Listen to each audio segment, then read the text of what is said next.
Capítulo 9. A outra mulher. No amor há muito pouco descanso. Geoffrey Chaucer. Gary Pennington estava perfeitamente satisfeito com a vida de casado. Num mundo em que os relacionamentos parecem fadados à ruptura e ao colapso, ele estava maravilhado com a sua boa sorte. O relacionamento com sua mulher, Elizabeth, havia se iniciado na adolescência, quando ambos frequentavam a mesma igreja anglicana. O casamento veio em seguida, quando ambos cursavam a universidade. Ele fazia psicologia e ela literatura inglesa.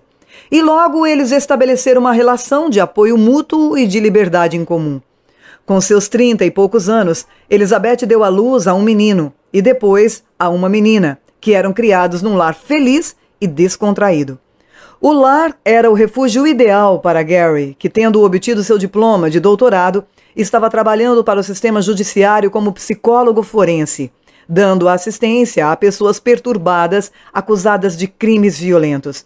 Gary vivia para a mulher e os filhos. Deveras, a tocante união da família era motivo de inveja por parte dos seus amigos, muitos dos quais tinham tido o seu vínculo marital rompido pela separação e pelo divórcio.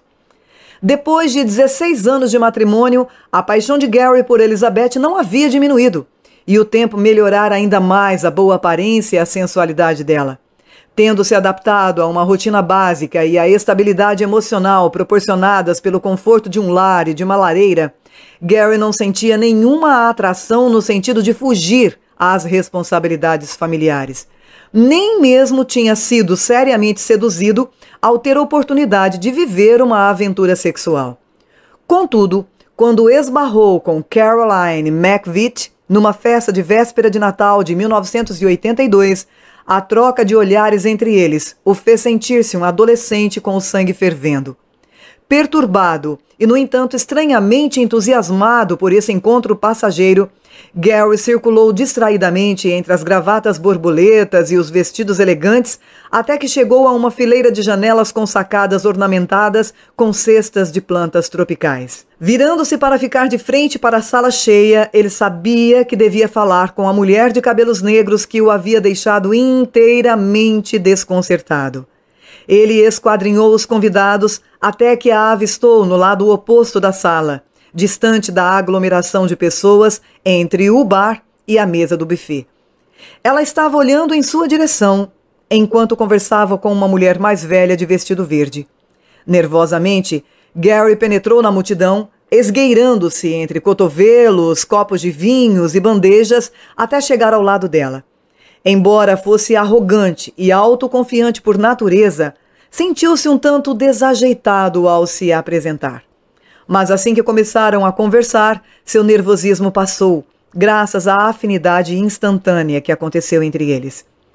Foi como se eu tivesse sendo acolhido com boas-vindas de volta ao lar, diria Gary mais tarde.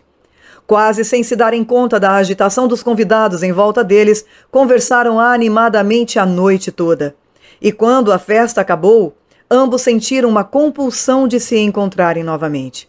A rapidez e a intensidade do romance que se desenvolveu entre Gary e Caroline exigia muito do tempo livre de que dispunham. Todavia, Gary nunca tentou esconder da sua esposa os motivos que o levavam a passar cada vez menos tempo em casa. Ele contou a Elizabeth sobre o affair, ou romance, logo depois de o ter iniciado, na expectativa de que ela compreendesse e tolerasse a sua ligação com Caroline. Mas, profundamente magoada, Elizabeth não queria, nem podia entender. Mas durante quase 3 meses, suportou pacientemente as ausências de Gary e fez todo o possível para conviver com o crescente afastamento entre eles. Elizabeth estava infeliz e com raiva, mas acima de tudo tinha medo. Inexplicavelmente sempre tivera medo de que Gary algum dia a abandonasse. O romance dele só fazia aumentar esse temor, transformando-o em agente palpável do terror. Numa gélida noite de março de 1983, uma sexta-feira, o desespero mudo de Elizabeth não mais se conteve. Gary voltou para casa logo depois da meia-noite e a encontrou estendida transversalmente sobre a cama do casal. A princípio, pensou que ela simplesmente tinha adormecido naquela posição. Mas, ao entrar no banheiro, Logo percebeu a verdade quando encontrou um frasco de pílulas para dormir quase vazio ao lado do vaso sanitário. Esta descoberta o fez voltar correndo para o quarto, onde tentou despertar a esposa com tapas no rosto e nas mãos. De início teve sucesso apenas parcial, estimulando nela uma leve reação de inquietação e alguns suspiros abafados. Enquanto isso, a cabeça de Gary quase explodia de ansiedade e remorso ao admitir a causa óbvia do desespero de Elizabeth, que era ele próprio. Não deveria chamar uma ambulância? Naturalmente, ele respondeu a si próprio, mesmo em vista das complicações que certamente se seguiriam. Por causa do seu trabalho, Gary era conhecido praticamente por todos os motoristas de ambulância da cidade. Elizabeth, sem dúvida, ia ficar embaraçada com as perguntas dos médicos residentes do hospital.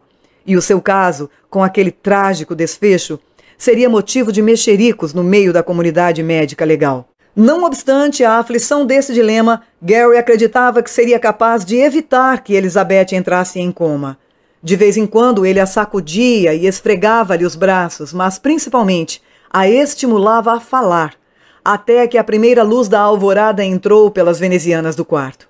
Lentamente, ela conseguiu recuperar toda a consciência. Mas naquele momento, Gary, há muito tempo, já havia se decidido a respeito de Caroline, a outra mulher. O romance estava verdadeiramente terminado. Caroline ficou arrasada com a decisão apressada de Gary de romper com o relacionamento deles.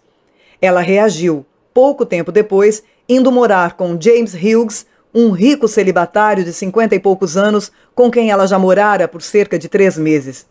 Então, aparentemente transtornada pela incapacidade dele de se dedicar a ela, Caroline fez uma séria tentativa de eliminar a própria vida. Instalou um laço no banheiro, imitando uma sequência de suicídio que ela tinha visto num filme. Quando Hughes voltou para casa, alguns minutos depois, encontrou-a pendendo de uma corda amarrada em volta do cano do chuveiro.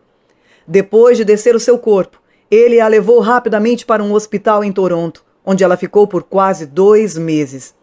Embora a tentativa de suicídio de Caroline parecesse ser uma consequência direta da falta de dedicação romântica de Hughes, amigos íntimos, e até o próprio Hughes achavam que o desejo de autodestruição originara-se de sua profunda, porém proibida, paixão por Gary.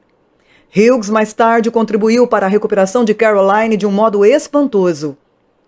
Por mais de 1 ano, pagou-lhe viagens aéreas a Nova York para que tivesse sessões de terapia com um analista. Por que Nova York? Por que Hughes não confiava nos terapeutas de Toronto, muitos deles conhecidos e amigos de Gary? A vida de Gary Pennington estava começando a retomar um ritmo normal. Seu então abalado casamento com Elizabeth refazia-se com o passar do tempo. Elizabeth tinha feito o melhor possível para perdoar e esquecer e aceitou a palavra de Gary de que, mais uma vez, ele era dela e apenas dela. Gary, por sua vez, descobriu que era capaz de perdoar a si mesmo. Os atos dos marginais que ele aconselhava faziam da sua escapada extraconjugal, entre aspas, um mero pecadilho pela comparação. Além disso, ele sentia uma atenuante na frase frequentemente citada num livro de Bertrand Russell, onde dizia: a psicologia do adultério tem sido falseada pela moral convencional, que supõe, nos países onde a monogamia prevalece, que a atração por uma pessoa não pode coexistir com o amor verdadeiro por outra. Todo mundo sabe que isso é mentira, termina o autor. Gary podia se perdoar facilmente, mas não conseguia esquecer. Não apenas teve de se conformar com a perda de Caroline e admitir sua responsabilidade pela tentativa de suicídio dela, como também sentiu-se compelido a buscar as razões que estavam por trás do seu comportamento incomum. Havia algum desvio no seu caráter? Estava deprimido? Ou alguma falha no seu relacionamento com Elizabeth fora a causa da atração irresistível que o levara a ter um romance? Havia uma outra coisa a considerar. Seria possível que a atração que ele e Caroline sentiam um pelo outro estivesse além dos caprichos do aqui e agora? Gary conhecia bem a ideia da reencarnação. E enquanto meditava sobre o romance, lembrou-se de uma conversa na qual um colega havia falado do interesse do Dr. Whitton na regressão hipnótica. Sendo um profissional altamente respeitável, cujo talento no campo do aconselhamento legal era bastante reconhecido, Gary naturalmente tinha dúvidas quanto a procurar a ajuda de um psiquiatra e durante muito tempo ficou apreensivo sobre fazer outras investigações. Quando finalmente procurou o Dr. Whitton, teve o cuidado de explicar que, por terem se passado pelo menos 8 meses desde o fim da relação, não sentia angústia nem pressa. Mais cedo ou mais tarde, entretanto, ele saberia por que havia se atirado tão apaixonadamente no adultério. Tendo se familiarizado completamente com a história pessoal e matrimonial de Gary, o Dr. Whitton achou que não havia nenhum motivo psicológico comum para o romance. Por isso, resolveu hipnotizar o paciente, instruindo-o a procurar quaisquer possíveis encarnações que pudesse ter partilhado com Caroline, as quais poderiam, talvez, explicar a sua afinidade nesta vida. A reação inicial de Gary ao estado de transe foi repentina e surpreendente. Imediatamente ele foi trespassado pelo ronco de um motor de avião e pelo cheiro acre de gasolina. Ele era o oficial piloto Peter Hargreaves, postado ao lado de uma aeronave que se preparava para decolar de uma pista próxima de Salerno, Itália. O país estava sendo devastado pela Segunda Guerra Mundial e a presença da Real Força Aérea, ou RAF, era vital para o sucesso da campanha dos aliados na Itália. O ano era 1944. Segue-se o relato. Hargreaves é um oficial do serviço de espionagem da RAF e não oficialmente um piloto, embora tenha sido treinado para voar. Perturbado por fotografias aéreas que indicam preparações maciças para um contra-ataque alemão, ele quer obter mais informações, voando a baixa altitude para inspecionar a área em questão. Está ansioso por levantar voo no Mustang P-51 sem armas, mas alguns dos seus companheiros mais graduados fazem objeções à ideia. Estão lhe dizendo que a missão é temerária, tola, que a confirmação deve ser deixada ao pessoal de reconhecimento aéreo. Ignorando os protestos deles, Hargreaves sobe na carlinga do avião e decola. Mas, ao entrar na zona de alvo, seu aparelho é interceptado por um avião de combate alemão. Balas penetram na fuselagem do monomotor, uma delas perfurando-lhe a perna esquerda. Isso o deixa sem o pleno controle dos pedais, obrigando-o a fazer uma aterrissagem forçada num campo. Ele é capturado e levado de trem para o norte para submeter-se a interrogatório num centro da SS, onde sua perna esmigalhada é deixada sem tratamento e começa a gangrenar. Numa sala pequena, Hargreaves é espancado repetidamente com a intenção de forçá-lo a revelar informações sobre as operações dos aliados. Mas, apesar de agressões extremas, privado de alimentos, sono e cuidados médicos, ele não revela nenhuma informação valiosa para o inimigo. Seu heroísmo é recompensado por uma morte torturante. Num esforço final para arrancar-lhe segredos militares antes da sua morte, os torturadores nazistas recorrem à extração das unhas dos seus dedos. Gary saiu do transe gravemente abalado. No estado hipnótico, ele foi poupado do sofrimento físico de Hargreaves, mas sentiu pungentemente o desespero e a desolação do oficial condenado. Não tendo nenhum conhecimento consciente da campanha italiana da última guerra, Gary a princípio estava inclinado a duvidar da veracidade da experiência, pois seu transe estava cheio de referências a respeito de Monte Cassino. Seria real? Perguntou ao Dr. Whitton. O que está fazendo uma taverna de jogatina no meio da guerra? Gary não tinha ideia de que Monte Cassino, um enorme mosteiro beneditino que dominava a entrada do Vale Liri, deu nome à maior batalha da campanha. Em fevereiro de 1944, o mosteiro foi transformado em ruínas por 600 toneladas de bombas quando os aliados entraram em Roma. Gary deixou o escritório do Dr. Whitton naquele dia de março de 1984 com a cabeça a mil. Passando sua vida em revista, percebeu que havia certa coerência em experiências e inclinações antes completamente inexplicáveis. Seu transe esclareceu um inesquecível lampejo de horror que havia dominado seus sentidos quando ele tinha 16 anos de idade, um pouco antes de ter conhecido Elizabeth. Essa visão breve, mas impressionante, que teve ele quando se divertia numa festa, o havia transportado para uma sala vazia, onde as unhas lhe eram arrancadas por um elegante oficial com uniforme nazista. Tendo recentemente sido aprovado no teste para a obtenção da carteira de motorista, por ocasião do qual ocorreu o flashback, Gary naquele momento pensava se o fato de trabalhar os pedais de um automóvel não poderia, subconscientemente, ter relembrado a luta de Peter Hargreaves para controlar os pedais do avião, precipitando assim a cena de tortura. A memória reavivada fez com que Gary pensasse com mais profundidade sobre o passado. E ele se lembrou de que, embora tivesse nascido e criado no Canadá, quando menino ele costumava falar com um sotaque britânico. E isso levava seus professores a pensar que ele havia sido adotado.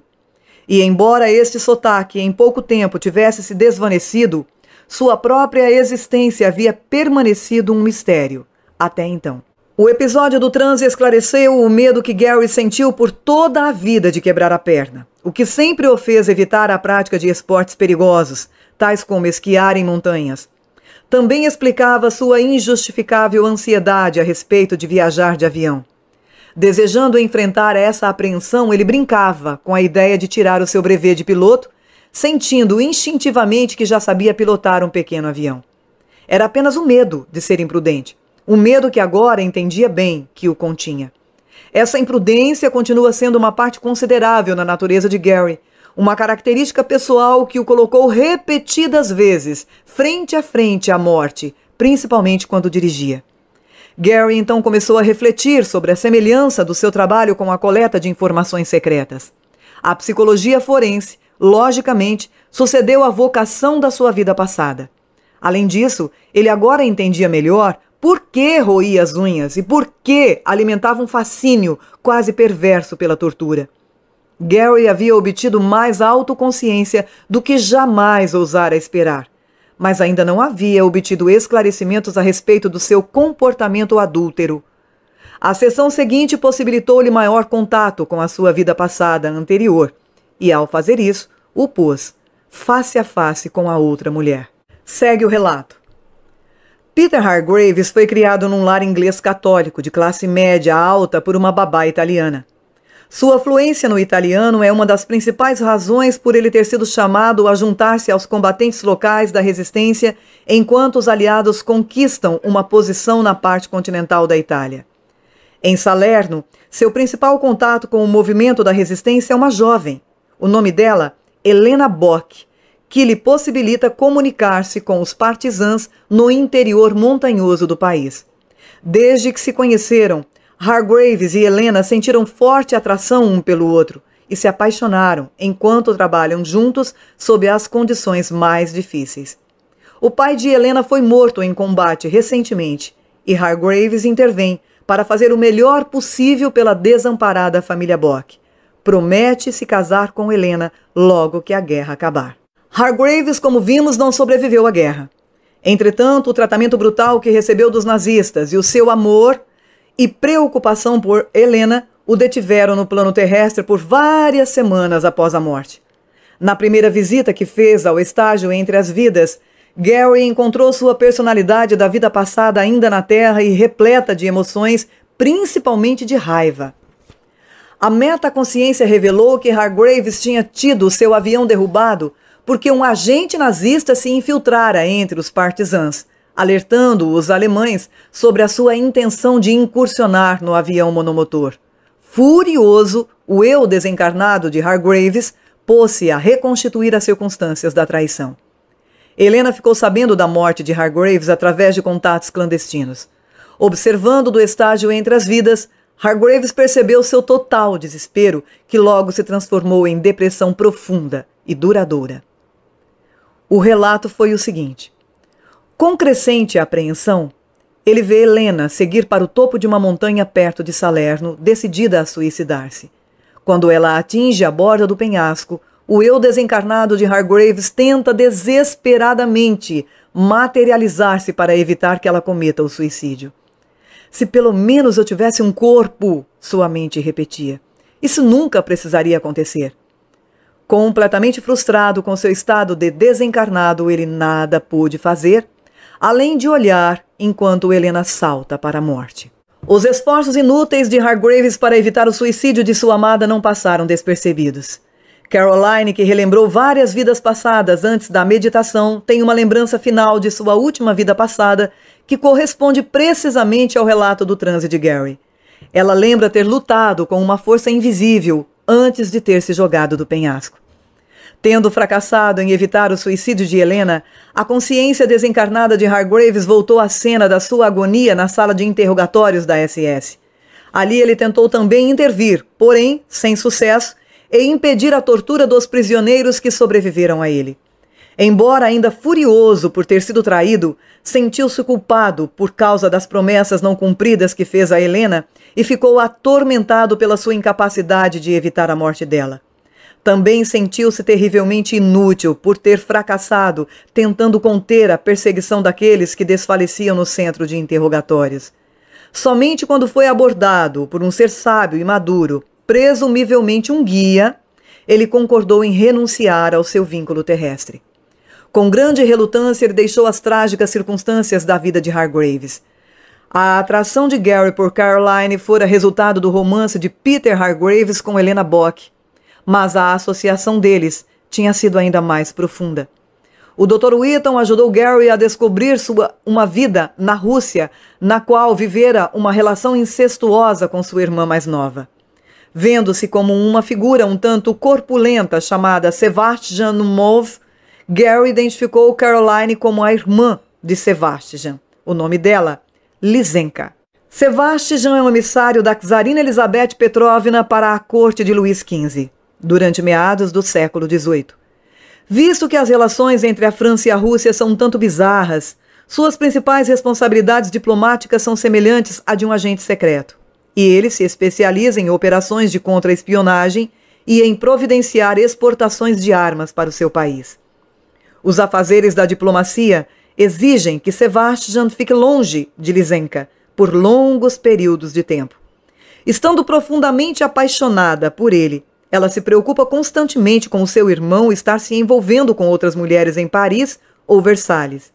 Seu ciúme é infundado, mas ao ouvir certo mexerico inquietante sobre o comportamento do irmão, reage impetuosamente, casando-se com um admirador que mal conhecia. Algumas semanas mais tarde, ela se enforca devido ao seu desespero por ter negado a si própria todas as esperanças de continuar o relacionamento que mais valorizava.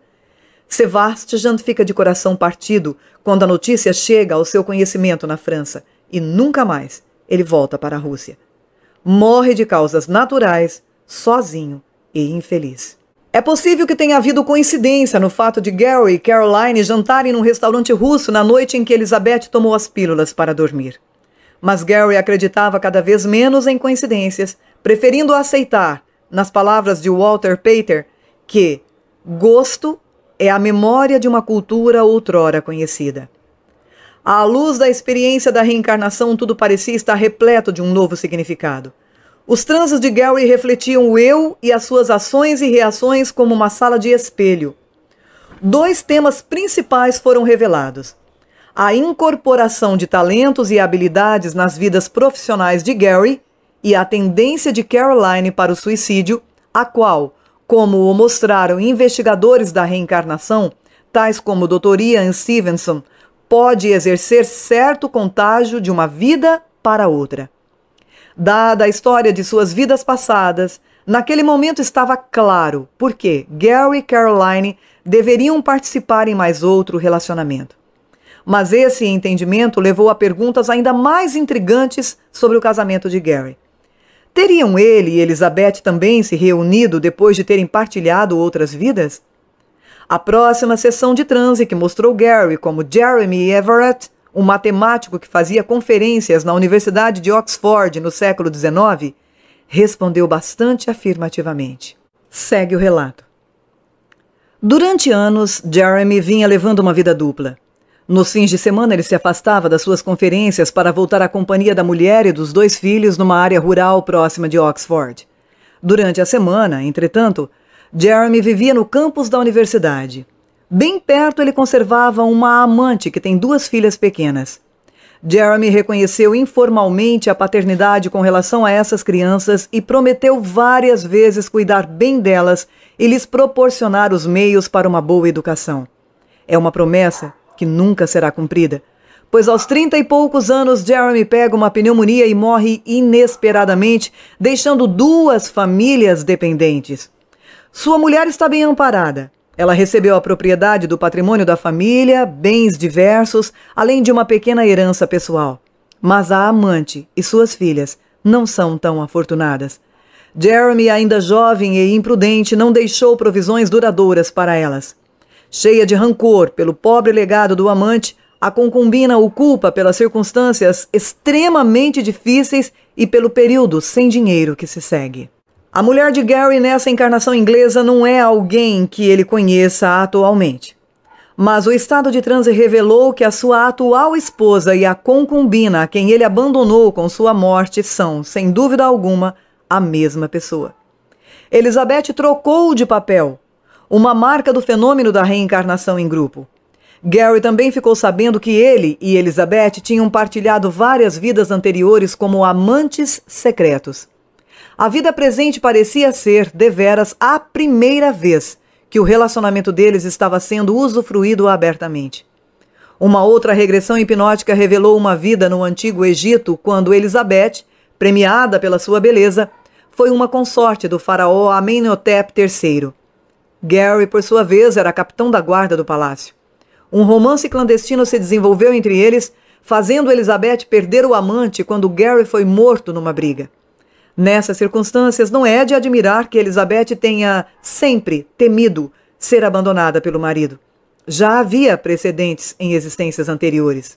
As razões das vidas passadas para os temores do próprio Gary iam sendo pouco a pouco reveladas. Por causa das suas promessas não cumpridas, feitas à amante na Inglaterra, ele pôde entender a enorme ansiedade que sentia com relação à segurança financeira da sua família. Seu maior medo era de que não pudesse ser capaz de prover adequadamente as necessidades da esposa e dos filhos. Agora ele sabia por que se sentia inclinado a subscrever muitas apólices de seguro de vida para o caso de vir a sofrer um acidente fatal. Quando Gary voltou para o bardo, apercebendo-se da relação que havia entre as mortes de Peter Hargreaves em 1944 e o seu nascimento 2 anos depois, ele teve a forte impressão de que o impulso emocional de vidas passadas mais uma vez havia reunido Elizabeth, Caroline e ele próprio na tarefa de aperfeiçoar a sua natureza através de uma intensa interação. Como Gary estava prestes a passar pelo conselho de julgamento, ele teve a sensação de que, se possuísse um corpo, esse corpo não teria dedos. Claramente um reflexo do tratamento que recebeu dos nazistas. Ele percebeu os 3 como formas idealizadas de Jesus Cristo, uma representação que muito provavelmente pode ser relacionada com a formação católica de Hargreaves. Gary teve forte sensação de que esses juízes, ou os 3, estavam bem familiarizados com a identidade da sua alma. E enquanto a revisão da vida de Peter Hargreaves se processava, ele sentiu os dedos que lhe faltavam serem devolvidos ao seu corpo astral ou espectral. Isto, acreditava ele, simbolizava o fato de ter sido perdoado, ou mais precisamente, o fato de ter perdoado a si mesmo, pela imprudência que o levara à morte prematura. Os 3, ou o conselho, o advertiram sobre a sua temeridade, característica que havia atravessado várias encarnações, e o avisaram para não se envolver em outra carreira militar até que a tendência estivesse totalmente controlada. Durante o início da década de 70, Gary queria se alistar no exército dos Estados Unidos no Vietnã como um oficial da inteligência, mas foi dissuadido dessa ideia pelas insistentes solicitações de uma voz interior, entre aspas. Os 3 também lhe disseram que o orgulho que ele tinha por seu conhecimento e por sua capacidade intelectual devia dar lugar à humildade. Ele não devia se tornar um fraco, mas sim um manso ou pacífico. Nesta vida, Gary ainda luta contra a imprudência que lhe é inata, contra o orgulho que sente com relação às suas habilidades, que frequentemente aflora como arrogância, e contra a suscetibilidade à traição, tanto em situações pessoais como profissionais. Este último aspecto não foi comentado pelo conselho de julgamento, mas parece que a ira da sua alma por ser traído foi tão inflexível durante o estágio entre as vidas, que Gary trouxe a negatividade para esta encarnação. Consequentemente, ele tem dificuldade para confiar até mesmo naqueles que estão próximos a ele, inclusive seu irmão mais velho, Graham. Um pouco depois de Gary e Caroline terem iniciado seu romance, Elizabeth fez confidências a Graham e pediu-lhe que a ajudasse a restabelecer o equilíbrio do seu casamento. Graham, então, convidou o irmão para jantar fora, e Gary ansiava pela oportunidade de expressar os seus sentimentos mais pessoais para um ouvinte solidário. Mas Graham, servindo de intermediário para Elizabeth, condenou o comportamento do irmão. Gary ficou profundamente magoado com essa reação. 4 meses de sessões hipnóticas deram a Gary uma maior consciência da sua própria situação, bem como uma compreensão mais ampla das motivações que estão por trás do comportamento humano. Antes de viajar em vidas passadas e na metaconsciência, ele tendia a ser um crítico severo. Agora, considerando a influência invisível das forças kármicas, ele demonstra maior tolerância para consigo mesmo e para com os outros. Na sua mente, Gary solucionou completamente os problemas que viveu em seu romance, que terminou não somente em consequência do desesperado protesto de Elizabeth, mas também porque Gary e Caroline eram constantemente desafiados pelas circunstâncias. Embora ligados emocionalmente, a ausência de planejamento no estágio entre as vidas, a cola dos relacionamentos, decretou que eles não tinham um futuro juntos nesta encarnação. Parecia que éramos 2 atores que simplesmente esqueceram o texto, foi o que disse Gary. Seu relacionamento com Elizabeth, por outro lado, pode ser comparado a um dueto que, embora brevemente interrompido por uma terceira voz, continua sua apresentação até o cair do pano. O estudo da história kármica de Gary dá origem a uma indagação fundamental sobre a natureza de todos os envolvimentos românticos.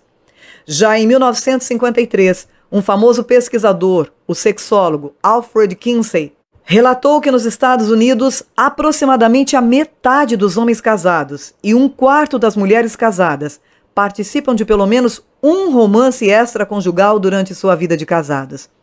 Procuram-se outras parcerias devido à monotonia do casamento, ao lado de uma compulsiva atração sexual por uma pessoa que, convencionalmente, está fora de alcance. A gênese de tais ligações geralmente assegura o seu breve colapso, as aventuras amorosas naufragando quando a paixão inicial acaba.